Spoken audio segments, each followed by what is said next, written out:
Sotto il cielo rosso azzurro. Sotto il cielo rosso azzurro. E gli dai quello rosso azzurro. Quello rosso azzurro. Una squadra. Il Catania. Siete pronti a interagire con noi? Su Bella Radio TV. Buonasera a tutti. Buonasera popolo rosso azzurro. Buonasera, ben collegati. Io non mi sento adesso. È sempre questo microfono che fa i capricci. No, io ti sento forte e chiaro. No, io no, purtroppo. No, io non sento. Forse non mi sento. Ora sì, sto iniziando a sentire, ma non sono io, è il microfono. Io ti sento. Comunque andiamo a analizzare. Facciamo cambio di microfono, questo secondo me va meglio, questo si sente. Comunque parlavamo di questo turno di campionato che ha fatto sì che il Catania ha riconquistato la vetta della classifica grazie anche ai risultati che sono arrivati dai campi di Cosenza e di Salerno, e quindi ci siamo riappropriati della vetta della classifica. Sì, anche se Piero lo possiamo dire tranquillamente, siamo in concomitanza con la Salernitana, ma in via del tutto eccezionale. Noi con i risultati acquisiti in passato in casa con la Salernitana siamo allo stato attuale, siamo avanti nella classifica URSA. Sì, anche nello scontro diretto, però ancora è lungo parlare per questo qua. Però diciamo era importante dare una scossa rispetto alla partita di Caserano. La squadra si è vista che in campo c'è stata, poteva essere una vittoria con un largo margine di gol, però alla fine contavano i 3 punti sono arrivati e quindi ci prendiamo tutto quello che ci dobbiamo prendere. Esatto, questo è sicuro, perché alla fine adesso allo stato attuale ci tocca di diritto. Poi ritorniamo sempre a parlare del discorso che il Catania dovrà dimostrare col tempo comunque la continuità. Sicuramente meglio risultati in casa che piuttosto quelli fuori casa, perché fuori casa, parliamoci chiaro, il Catania ha stentato, non ha raccolto poco rispetto a quello che si poteva raccogliere. Per quanto ha prodotto ha raccolto poco, questi sono i risultati. Anche causa, lo sai, qualche torto arbitrale, perché la classe arbitrale, lo sappiamo, non per ritornare sempre a questi discorsi. Ma io mi volevo legare alla partita di ieri, Ferdinando. Ieri una partita all'inizio, cioè, ma tu che bene o male sei stato sui campi di calcio anche tu, ma quel fallo di Poro dopo un minuto intenzionale, anche se si vede nei vari filmati che ha preso la palla e con l'allenatore che aveva caricato l'ambiente dicendo Cicerelli è l'uomo in più, Cicerelli di qua, ha caricato troppo questa squadra e questo intervento che poteva costare caro al nostro calciatore. Ma secondo te qua la classe arbitrale, non lo so, ma non si deve vedere, cioè tu hai messo in discussione la carriera di un tuo collega. Lo so, queste sono parole che ho già sentito, ma quella, Piero, è un'entrata, e lo possiamo dire chiaramente, un'entrata da macellaio, perché è veramente pericolosa, ma anche perché in una porzione di campo che non aveva senso a 2 minuti dall'inizio della partita, cioè qua veramente uno va a pensare che quel giocatore fa quell'intervento proprio per fare intenzionale. Cioè, proprio per fare male, cioè lo scopo è quello, con il rischio che giustamente poteva anche andare a finire che lasciava la squadra con un uomo in meno. Ma già subito dall'inizio li metteva in difficoltà, però era proprio cioè, là c'era da punire, secondo me, al di fuori che ha preso prima la palla o no, l'intenzionalità del fallo, perché là è un fallo intenzionale, soprattutto proprio su Cicerelli in particolar modo, perché era l'uomo che loro avevano attenzionato di più. Lo so, questo è quello che si dice, ma poi alla fine noi non lo possiamo sapere, magari c'era un po' di vecchia ruggine tra i due, questo non lo possiamo sapere. Sicuramente non è un'entrata da fare, questo è poco ma sicuro, e dico, a parti inverse noi avremmo pagato con la squalifica, perché se tu vai a vedere il fallo, quello che ha fatto Ierardi, che gli è costato 4 giornate, ma non per andare a rimarcare, no, diciamo, ad evidenziare quelli che sono i torti arbitrali che noi abbiamo avuto, Il problema è un altro, che quello sia un fallo di reazione, ma non è stata punita la cintura prima, voglio dire, là si è esagerato un po'. Qua invece si è andato con un altro metodo di giudizio, ma attenzione, parliamo sempre che comunque era un altro arbitro. Ma Piero, c'è una cosa da evidenziare e sottolineare, che comunque torti arbitrali sì, li stiamo subendo noi, forse se li mettiamo sulla bilancia noi abbiamo molti più torti a sfavore che favoreggiamenti per quanto riguarda l'arbitraggio, ma anche le altre squadre le hanno avuto, parliamoci chiaro. Io guardo a casa mia, non guardo a casa degli altri e per essere sportivo, sì, ma non è qua, non c'entra essere sportivo, perché la classe arbitrale, l'abbiamo detto precedentemente, è quella che è in Lega Pro, quindi, e io voglio rimarcare la prestazione. A me è piaciuto il Catania, è piaciuto Allegretto, che è partito dall'inizio dopo un campionato che non ha mai giocato, o perlomeno ha giocato pochi minuti se non ero a inizio campionato, e in una difesa a 3 si è saputo adattare. Era il minimo che poteva fare, perché io penso che, considerando il fatto che già si sapeva dalla settimana scorsa che eravamo in emergenza, perché non lo sapevamo già con l'assenza di Gherardi, con l'infortunio di Piereccini, erano rimasti solo 2 in difesa e l'unico disponibile per poter prendere quel ruolo era Allegretto. Sicuramente mister Toscano, e qui gli do i meriti, nonostante ciò non ha stravolto. Voi sapete che io alla fine non sono un grande estimatore di Toscano, però alla fine devo dire che durante la settimana sicuramente l'ha mentalizzato a tal punto di farlo sentire anche dentro il progetto, no? Comunque l'ha fatto sentire importante, gli ha dato la responsabilità e lui ha risposto presente, anche se poi, parliamoci chiaro, non è che Latina era chissà quale fulmine di guerra, era una squadra che comunque è venuta qui a farsi la sua partita, la sua onesta partita, perché in larghi tratti comunque il palleggio del Latina non mi è piaciuto, ma è sempre dettato dal fatto che il Catania rinuncia a giocare, a volte gli dà la possibilità di palleggiare, ma alla fine quando il Catania entrava in possesso palla tutte le volte creava comunque qualche occasione pericolosa, e l'abbiamo visto in più occasioni. Abbiamo avuto delle occasioni da rete che poi alla fine non abbiamo saputo sfruttare. Ma guarda, in Latina questa settimana noi avevamo un pochettino attenzionato, perché si diceva non sottovalutare gli avversari, però quello che dicevo io, la squadra, cioè le squadre, i valori non erano proprio equilibrati in campo, perché il Catania, per quello che ha costruito e per le azioni che ha avuto, poteva vincere, ripeto a dire, con un ampio scarto di gol. Quindi a me è piaciuto l'atteggiamento, e un po' meno mi è piaciuto Jimenez. Lo sai perché? Perché sì, è entrato subito in partita, ha avuto quello strappo, quello a lungo sul passaggio di Casasola, però poi man mano che la partita scorreva si è un pochettino seduto, no? Cioè non ho visto un giocatore, magari a lunghi tratti era, non sapeva tenere a volte neanche la posizione in campo, però tutto sommato mi sta bene, perché ha fatto il suo compitino. Una partita che mi è piaciuta molto è stata quella di Forte, sì, perché Forte è imprescindibile nell'attacco. Ne parleremo magari dopo, perché io intanto volevo leggere un commento veloce e poi andiamo in pubblicità.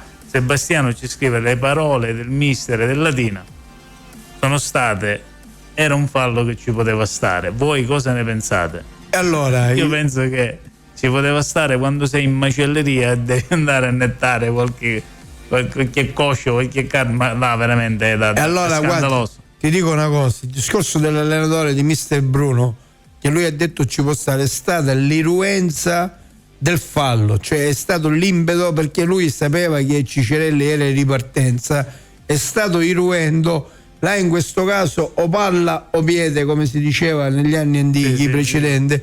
È stato fortunato il calciatore del Catania, perché ha preso la palla e quindi per regolamento purtroppo ha toccato la palla, ma se non riusciva a pizzicare la palla là era un anno di squalifica minimo. Lo so, Piero. Va bene, ne parleremo dopo. Tanto dobbiamo andare in pubblicità.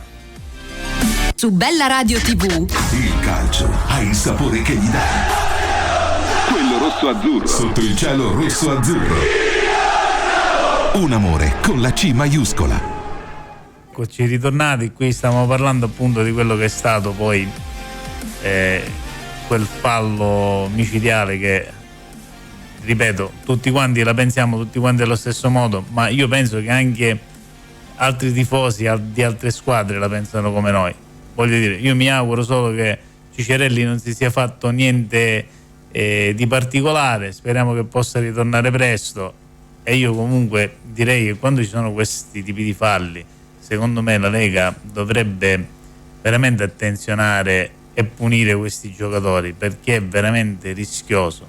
Lì a rompere una gamba non ci vuole niente. Io mi auguro che queste cose vanno visionate, perché quando un arbitro sbaglia, perché quello è un errore anche arbitrale, e un giocatore fa un fallo del genere per fare del male a un altro, questa è pura cattiveria, non è più un gioco, quello non sarebbe stato mai un fallo di gioco, come se ne sono visti tanti, anche quante volte sono volate le caviglie.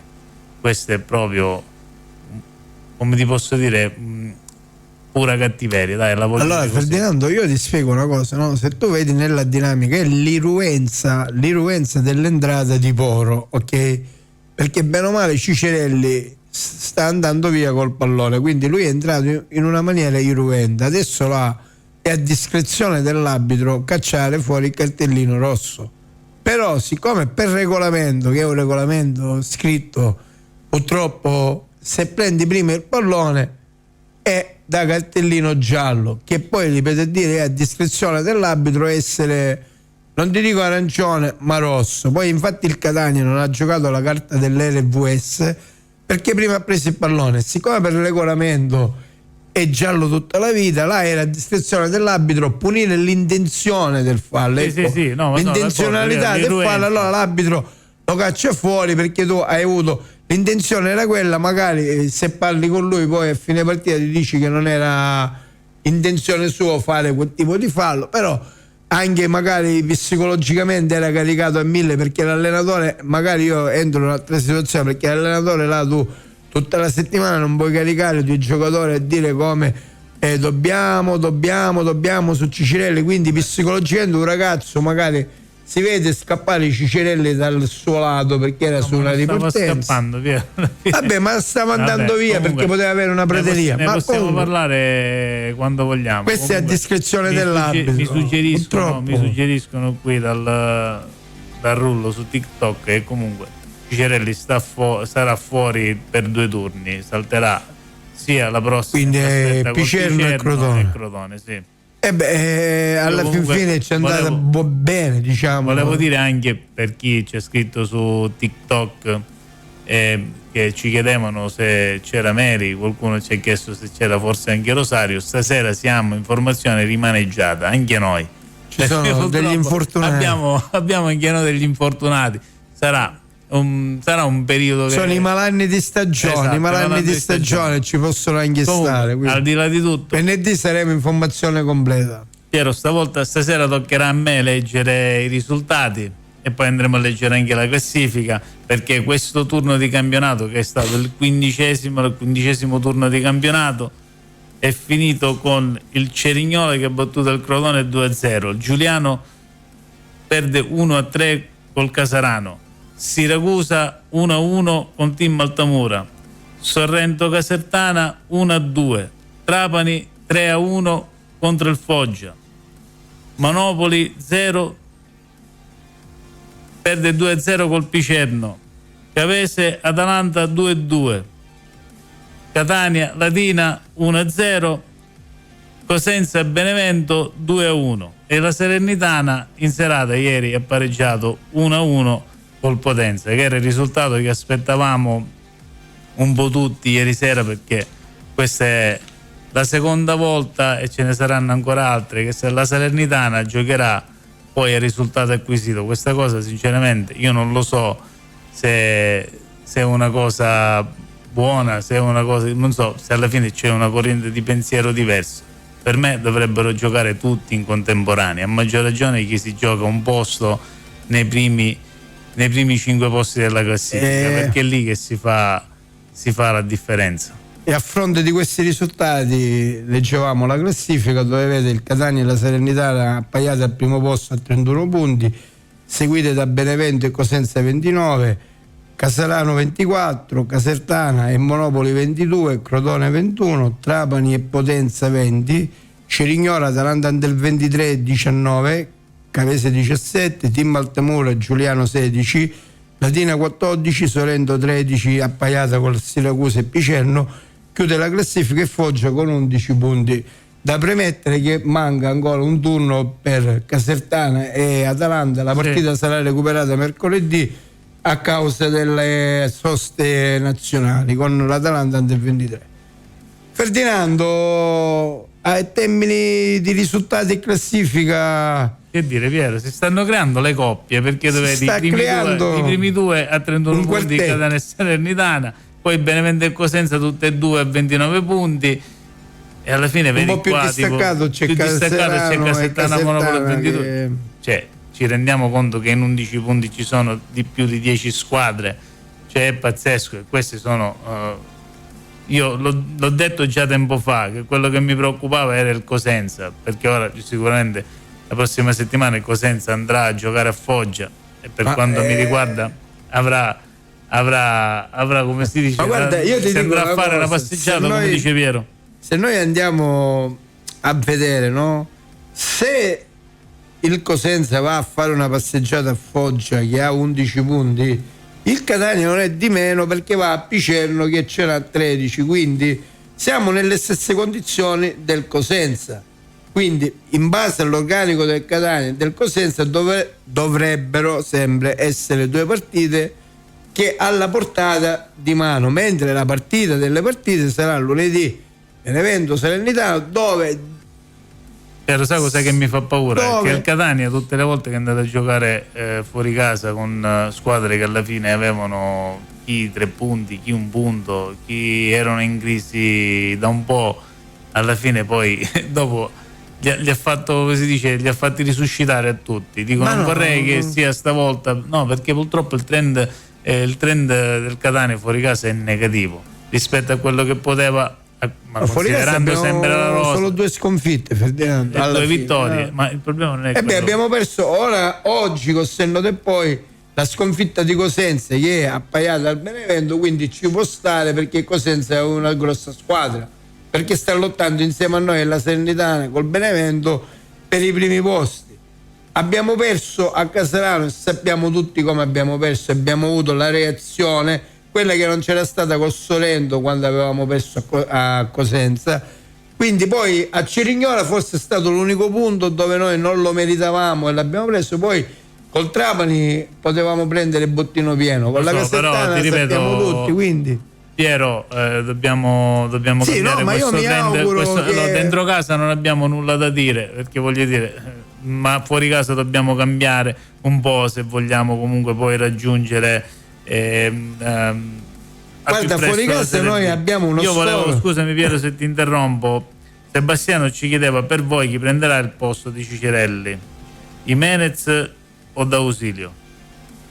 Ma guarda, io ti dico una cosa, secondo me molto probabilmente Jimenez potrebbe essere quello più indicato, perché a meno dal cambio che ha fatto anche in casa, però poi bisogna vedere il Picerno che andiamo a affrontare come lo vuole affrontare mister Toscano, avrà una settimana, perché poi rientrerà Acquaini dalla squalifica, quindi io a questo punto ti dico la verità, o sarei più un D'Ausilio, diciamo, perché devo andare a farmi la partita e a mettere la partita subito in chiaro, a fare capire sono in Catania, vado a Picerno, voglio i 3 punti e poi quello che succede lunedì sono problemi tra Benevento e Salernitana. Questo lo vediamo, io penso che in una settimana avrà modo per cercare di, se ha fatto miracoli con Allegretto, penso che magari qualche miracolo lo farà con qualche altro giocatore, e questo è quello che mi auguro io. Comunque poi Rosario ci scriveva che secondo lui il Picerno è più squadra, ma io penso che lui si riferisse rispetto a Latina non lo O sappiamo. al Foggia, forse parlava per il Foggia, perché parlavamo del Cosenza probabilmente era questo. Samuele diceva: D'Ausilio Jimenez ha troppo paura sugli interventi. Ma guarda, Jimenez, D'Ausilio non lo so. Il problema di Jimenez è la fragilità di questo ragazzo, cioè è un ottimo elemento, tecnicamente ha quel tocco che ti potrebbe fare, però poi a Bulico scompare dalla partita. Ieri, oltre quella ripartenza dove abbiamo fatto il gol col suo passaggio, col suo filtrante, se tu te ne sei accorto, poi ha avuto un'occasione dove poteva calciare benissimo in porta, ha dato la palla dietro a Di Tacchio che arrivava in corsa, con il tiro è andato un pochettino fuori. Quindi questo calciatore secondo me deve acquisire più sicurezza nei propri mezzi. Quello ma io in un anno e mezzo ancora a Catania non l'ho visto, quindi preferirei un D'Ausilio che mette più quell'esperienza, diciamo, rispetto a Jimenez, che poi è molto fragile, cade sempre. Lo so, no, ma questa qua, ma sai cosa? Ieri io poi ho visto che comunque in occasione dell'assist fatto a Forte, diciamo, quella palla lui l'ha accompagnata, aveva Casasola accanto che gli correva dietro, e poi alla fine appoggiato su Forte. Dico, quella palla l'ha voluto appunto portare, a volte a quegli attimi che si illumina le giocate. Aveva una prateria, Ferdinando. Sì, lo so, ma al di là di questo c'è il discorso che tu trovi la voglia di andare avanti. Ti dico, fammi completare il discorso, nel senso che poi alla fine arrivi là, se tu vedi la palla è quasi data un po' a scarico, no? Non è, perché in quel caso dico puoi anche suggerire l'inserimento di Casasola, ma ha dato quasi un mezzo scarico a Forte che poi alla fine l'ha piazzata. Dico, in quel momento ha avuto quell'illuminazione che a me mi sta bene, perché anche se la fai palla a piede e comunque sia una verticalizzazione, quelle che a Catania spesse volte manca, dico, se riesci a fare questo, fallo con molta più convinzione in tutte le partite che giochi, e magari nessuno nessuno poi proverà a criticarti. Guarda, per me questa qua è stata un lampo nell'arco dei 95 minuti, per me non fa testo, perché poi so, però, si è nascosto, diciamo, nella manovra del Catania non l'ho visto mai entrare al di fuori, dico a sprazzi, perché lui palla a piede, scarico dietro, mai ha preso l'iniziativa o fare una verticalizzazione o avere la cazzimma di tirare in porta. Dice, io mi chiamo Jimenez, ho il tiro, posso tirare in porta, anche invece lui fa sempre scarico. Anche se poi ieri comunque delle occasioni sui calci piazzati ce l'ha avuto, dico, alla fine si è preso anche la responsabilità, ma ripeto, ci vuole sempre più convinzione, più cattiveria in certe cose. Ma infatti Sebastiano diceva sicuramente buoni piedi ma un po' fragilino. Sì, in effetti forse è questo, a volte dovrebbe anche avere un po' più cattiveria agonistica, ma questo... No, ma è un problema fisico, Ferdinando, perché io vedo che nel secondo tempo, quando lui stava avanzando sulla destra, il difensore con una spallata l'ha buttato fuori dal campo, quindi è un problema che secondo me lui ha la tecnica per poter giocare, però non ha la fisicità dei campionati da affrontare a Catania. Io non lo vedo un calciatore fisico come un Forte, un Guaini, un Di Tacchio. Tu vedi a centrocampo ieri, vedevi Di Tacchio, un gladiatore, anche Corbari stesso, quindi lui che gioca da centrocampista, anche non lo vedo in questa squadra, io non lo vedo completamente. Vedremo poi. È un mio punto di vista. Allora, intanto fin quando lui va in campo, perché il mister lo mette, lo dobbiamo, cioè, è un giocatore del Catania, ma è un tesserato del Catania a tutti gli effetti, però poi dove la cosa che a me mi fa più paura, più rabbia, è che tu non solo su questo argomento, dato che stiamo parlando, ma tu mi blocchi sempre su Jimenez. No, non ti voglio bloccare su Jimenez, io dico, siccome c'è il discorso che alla fine ne possiamo parlare quando vogliamo, sappiamo benissimo che il parere di ognuno di noi alla fine può essere diverso. Vediamo cosa dicono le pagelle e poi li commentiamo insieme. Ok. Dini, voto 7. Lo score positivo in casa continua senza subire reti. Le offensive del Latina non sono di certo irresistibili, ma Dini, nell'unico vero pericolo degli avversari, guadagna gli applausi di tutti con un intervento strepitoso. Di Gennaro, voto 7. Tiene il reparto difensivo in modo attento. Continua nel suo momento positivo. Allegretto, voto 7. Buona la prima da titolare, non fa rimpiangere le assenze difensive e risponde presente alla chiamata in campo di mister Toscano. Telli, voto 6,5. Ottima prestazione in linea con le precedenti partite. Si prende qualche rischio ma riesce comunque a risolvere senza grossi problemi. Corbari, voto 7. Volontà e coraggio a più non posso. Nella metà del secondo tempo ha nei piedi la possibilità del doppio vantaggio che non riesce a sfruttare. Partecipa anche lui al Festival dello Spreco. Di Tacchio, voto 8. In fase di interdizione nulla da dire. In più occasioni rischia il cartellino ma fortunatamente non arriva. Sulla fase di impostazione ci vorrebbe un po' più di convinzione. Casasola, voto 7,5. È lui il padrone indiscusso della fascia destra del Catania. Solita prestazione piena di voglia e volontà. Oggi gli viene negato il gol solo da un ottimo intervento difensivo. Donnarumma, voto 6,5. Partita sempre attenta sia in fase difensiva che nella fascia sinistra. Imposta e contiene con la stessa facilità. Lunetta, voto 6,5. Abbiamo quasi dimenticato i suoi gol. È sempre nel gioco ma non incide più come prima. Speriamo ritorni presto il Lunetta che metteva in cassaforte le partite. Jimenez, voto 6,5. Oggi dimostra un po' più personalità delle gare precedenti. È suo l'assist per Forte ed è l'unico momento più illuminante della sua partita. Comunque meritevole della sufficienza. Forte, voto 7,5. La sua voglia di fare e la sua volontà sono fuori discussione. La cattiveria sotto porta a tratti. Bello il gol che porta in vantaggio i suoi, ma nel secondo tempo ha l'opportunità di affondare in latina, ma si fa ipnotizzare dal portiere. Comunque la sua prestazione è sempre positiva. Toscano, voto 6,5. Mette in campo i suoi in modo corretto. Gioca bene le sue carte tattiche, ma meno quelle del football video support. I voti dei subentrati. D'Ausilio 6. Caturano 5. Stoppa senza voto. Su Bella Radio TV. Il calcio ha il sapore che gli dà. Quello rosso-azzurro. Sotto il cielo rosso-azzurro. Un amore con la C maiuscola. Allora, bentornati di nuovo qui in ascolto. Piero, abbiamo visto le pagelle. Un commento a caldo, dimmi cosa ne pensi. E cosa pensare? Pagelle abbastanza idonee a quello che abbiamo visto ieri in campo.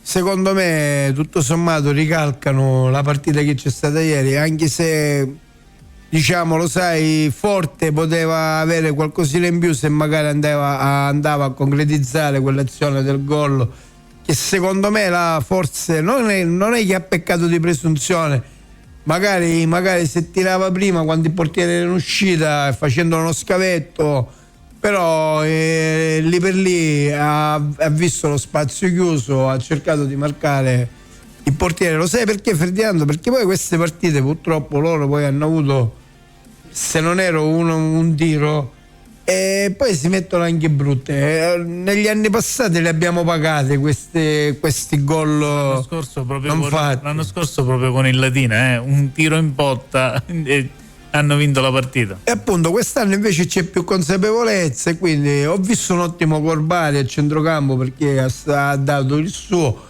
e vedete dire anche Casasola ha spinto molto sulla fascia.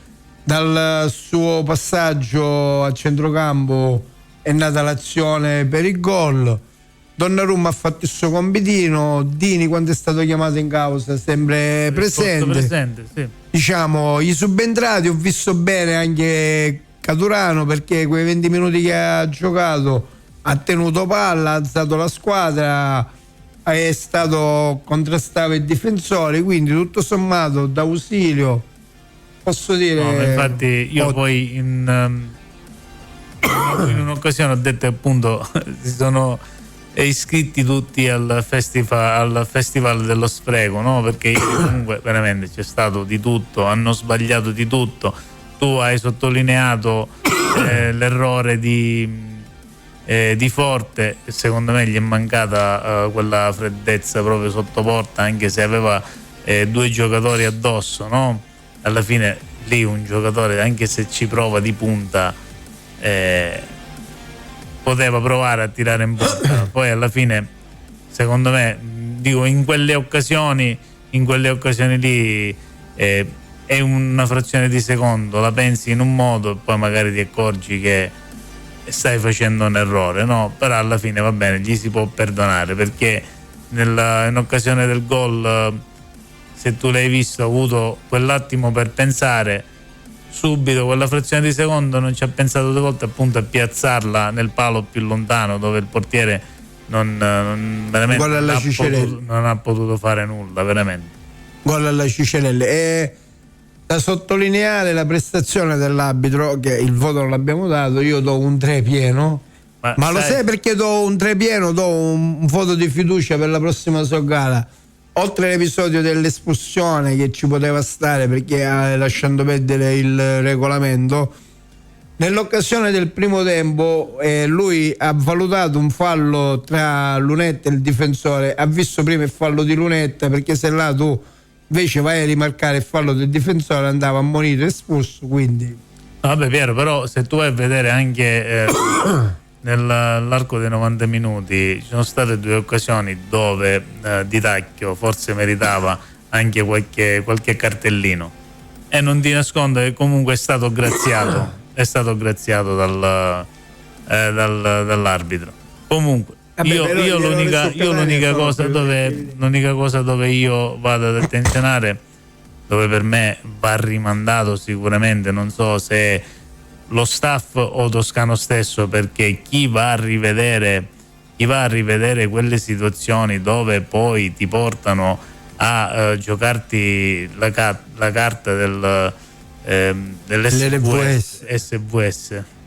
Comunque io dico, là ci deve essere un pochettino più di attenzione, perché c'è in una situazione che non so se tu l'hai vista, che l'arbitro, cioè il Toscano, ha chiesto del tempo perché stavano andando a rivedere l'azione. Dico io, è un discorso che io posso capire che sicuramente le immagini arriveranno in differita, io non lo so, però dico ci vuole anche un po' più di attenzione da parte di tutto lo staff ad andare a vedere le situazioni dal vivo, non dal monitor, perché dal monitor è un'altra sensazione, ti dà. Perciò questa cosa secondo me va revisionata, perché è sbagliato. Ti spiego subito una cosa: io dal mio punto di vista, dove ho visto la partita, ero proprio a ridosso della panchina di Toscano. In quel momento, quando hanno chiesto la carta per l'FVS, hanno valutato nel tablet in panchina il discorso, perché se tu prendi la palla per prima non ci può essere mai espulsione, capito? Qua dipendeva dall'arbitro l'intenzionalità del calciatore, quindi alla fine hanno fatto bene a non giocarsi la card, perché se si giocavano la card l'andavano a perdere, perché là l'arbitro non tornava indietro, perché l'intenzionalità devi pagare del giocatore, quindi l'espulsione andava fatta subito. Ma andiamo ad attenzionare, perché appunto farlo lo affischiamo. Quello che stai dicendo tu, Piero, che ormai gli arbitri non tornano più su quelle che sono alla fine le decisioni prese in campo. Tipo, sta cosa sta diventando anche di moda. Nelle prime giornate abbiamo visto che certe volte hanno cambiato decisioni. Ultimamente proprio io non lo so se è una questione di presunzione degli arbitri o fosse un discorso che vogliono dimostrare autorità in campo, però sta cosa sicuramente va modificata, perché se tutti gli arbitri che fanno degli errori madornali durante una partita poi vengono messi fuori, noi veramente ci ritroviamo fra qualche mese a non avere più un arbitro da mandare a dirigere una gara. No, Ferdinando, su questo specifico episodio, lo sai perché rimarco questo episodio? Perché se tu vai a vedere, il calciatore prima prende la palla, quindi tecnicamente l'arbitro per regolamento non ha sbagliato tecnicamente, perché il calciatore prima prende la palla e poi prende il piede del calciatore, quindi è un'ammonizione. Là ti ripeto a dire, discrezione dell'arbitro, puoi punire l'intenzionalità. Allora, siccome per lui non è stato un fallo intenzionale, non lo ha subito buttato fuori, perché se lui lo va a rivedere sullo FVS non lo puoi poi ributtare fuori, perché era al contrario, se non prendeva la palla e allora ci stava l'errore dell'arbitro, chiami la card e giustamente lo devi buttare fuori. Quindi su questo punto la panchina del Catania è stata, diciamo, tecnicamente positiva. Ho capito, Piero, però anche in altre occasioni l'ha giocata male. Ora, Io per parlo esempio, su questo. io non ho avuto modo di andare a vedere comunque la moviola, perché sai benissimo che immagini non ce ne sono abbastanza per poter valutare. Dico, ma nell'occasione della Cardi chiamata sul fallo su Casasola, dico, abbiamo avuto modo di vederla, era rigore o non era rigore, perché immagini ce ne sono poche e niente. Allora, il fallo su Casasola che Catania ha chiamato la carta era un fallo, una spinta leggerissima, e infatti l'arbitro, che poi hanno guardato al monitor, non ha segnato il calcio di rigore perché era una spinta che lo ha preso di più sulla schiena, capito? Quindi una leggera spinta. Anche loro hanno chiamato l'FVS, se tu te ne sei accorto, per un ipotetico fallo di mano su un calcio d'angolo loro, e poi il giocatore l'aveva preso col costato del Catania, quindi non era rigore. Piero, e loro se la sono giocati. Suggerisce Salvo che era rigore. Io non lo so, non l'ho visto. Salvino ci dice l'espulsione ci poteva stare, mentre sulla doppia ammonizione è stato errore grave. Ma quella della doppia ammonizione, se tu vai a rivedere l'azione, partono sia Lunetta che il difensore, fanno una spinta reciproca, no? Allora l'arbitro, cioè io penso, dal mio punto di vista, ha visto che per prima il fallo l'ha iniziato Lunetta, poi si sono spintonati entrambi, perché solo questa è la lettura dell'azione. È probabile perché non ci sono attenuanti, perché se lui non la legge così, quella è ammonizione, doppia ammonizione, espulsione e punizione nostra. Infatti ha dato il fallo anche contro. Gol. Su questo punto. dopo la successione di cose dette mancava solo il gol, l'ho aggiunto io. Dico, queste sono poi cose che possiamo discutere da qua a domani.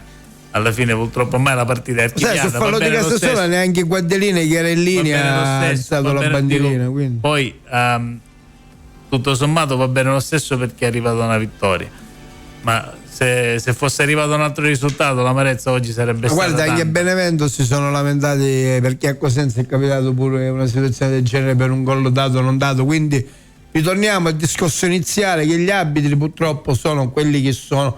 La classe arbitrale tecnicamente è molto scadente, sono soltanto sia sul punto di vista atletico, ma poi tecnicamente mancano di personalità. Però vedi, Piero, è un discorso poi che alla fine tocca un po' i pensieri di tutti, no? Nel senso che ognuno la pensa a modo suo. Io ho un mio pensiero da ex. Sì, ho capito.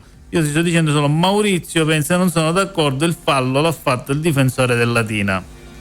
Poi ci scrive anche Tony dicendo buonasera, comunque tutti si lamentano degli arbitri, per cui la verità è che sono veramente scadenti tutti. Tecnicamente sono scarsi, però guarda Maurizio. Salvino dice, ed il fallo di mano non lo consideri?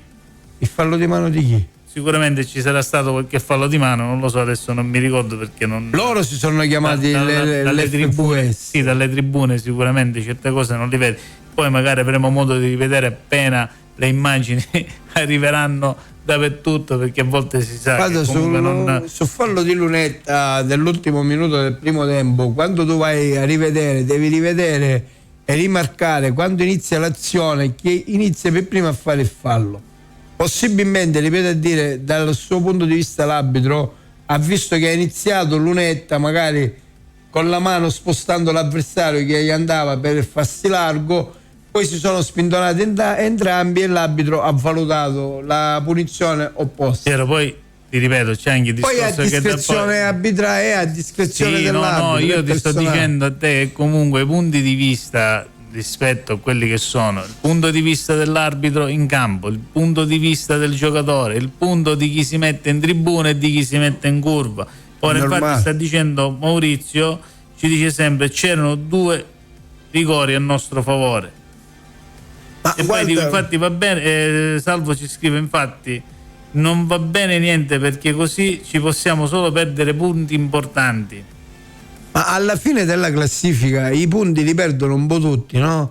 Quindi lo sappiamo, però giustamente perché noi guardiamo a casa nostra e sono errori magari. Quello che dobbiamo fare a noi ci è andato bene perché poi abbiamo portato sul campo i 3 punti, però noi dobbiamo essere più forti degli episodi. Purtroppo ogni domenica si vedranno sempre degli episodi, perché ripeto a dire, rimarco, la classe arbitrale in Italia va rivista, partendo dalla terza categoria fino in Serie A, perché è scadente, perché non c'è più l'arbitro come negli anni precedenti dove avevamo una classe arbitrale di tutto rispetto.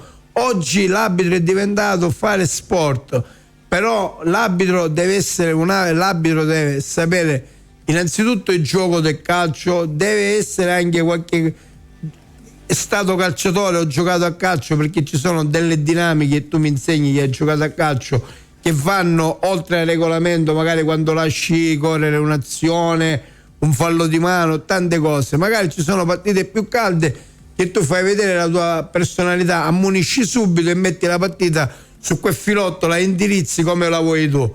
Però io quest'anno in Lega Pro tutto questo non l'ho visto. Io ti voglio fare invece una domanda, anzi più che altro è una mia riflessione, ma la giro anche a te, in modo che tu magari mi puoi dire il tuo pensiero. Secondo te il problema reale, no, è il fatto che oggi ci sono troppe telecamere, nel senso che alla fine i falli o comunque si vedono e si rivedono in TV, si possono discutere, cioè questo supporto video che non è solo in Serie C ma comunque anche nelle altre serie sta diventando un pochettino il cane che si morde la coda, perché poi vedi, si parlava del fatto che la moviola in campo, cosiddetto VAR, per certi versi doveva essere un po' uno spartiacque, comunque placare quelle che erano le lamentele iniziali, perché avevamo la possibilità di vedere le azioni per poi non parlarne dopo alla moviola, ma si vede che comunque la polemica è sempre di più rispetto anche al passato, cioè nonostante ciò che oggi abbiamo i supporti video. Come la vedi tu sta cosa? Allora guarda, secondo me il supporto video ha affassato il gioco del calcio, perché una volta il gioco del calcio l'arbitro prendeva le sue decisioni, sbagliate o giuste che erano, corrette o non corrette. Allora l'aiutino ci deve essere, perché tu hai in campo i due guardialini che ormai al giorno d'oggi non fanno più parte del gioco del calcio, perché è come se non esistono. Il supporto del VAR secondo me doveva essere usato per quelle situazioni o per il calcio di rigore, però ora se ne fa uso anche per uno spindone normale, per magari una cavolata, cose che il gioco del calcio è un gioco maschio, non è un gioco di ballerine, no? Quindi automaticamente ora per ogni fissaria, detta proprio in siciliano, non puoi fermare l'azione e rivedere. Questo è il discorso. E tu mi insegni che noi negli anni 80, negli anni 90, dove il calcio era calcio e tante cose succedevano, magari adesso la tecnologia è stato un effetto boomerang, secondo me, in certe occasioni. Io la penso così come te, perché ti ripeto Piero, secondo me si sta facendo un abuso, c'è poca chiarezza anche su quello che sono le regole allora, di questo VAR. No, scusa, perdono, dico, e con questo poi chiudiamo e voglio lasciare anche a voi una riflessione. Pensate che tutti quelli che abbiamo chiesto per tanto tempo la moviola in campo, oggi ci ritroviamo a commentare e a fare polemiche anche su quello che oggi è il reale supporto che hanno gli arbitri, no? Anche se io ripeto sempre, Piero me ne può dare testimonianza, quello che si vede in campo e quello che sono come ti posso dire, l'intensità del gioco non è una cosa che la vedi in TV, la vivi completamente. Nel campo. Anche l'arbitro è una frazione, cioè per chi non ha fatto l'arbitro, per chi non sa come si arbitra una partita e chi è sceso in campo, è facile commentare, ma è una frazione di secondo.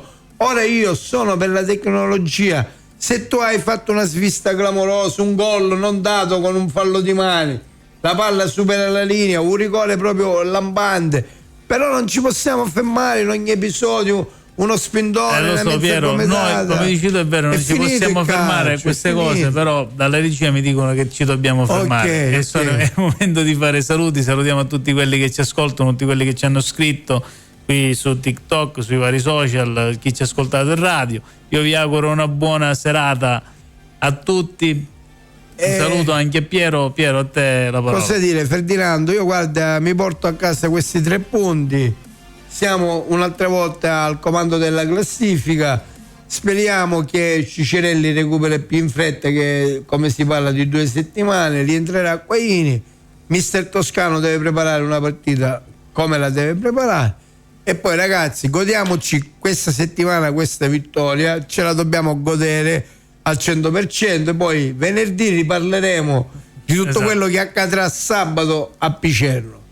Appuntamento a venerdì dalle 19 alle 20 su Sotto il Cielo Rosso Azzurro. Buonasera a tutti e buon proseguimento di serata.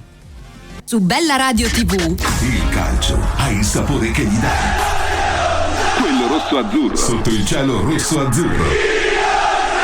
Un amore con la C maiuscola.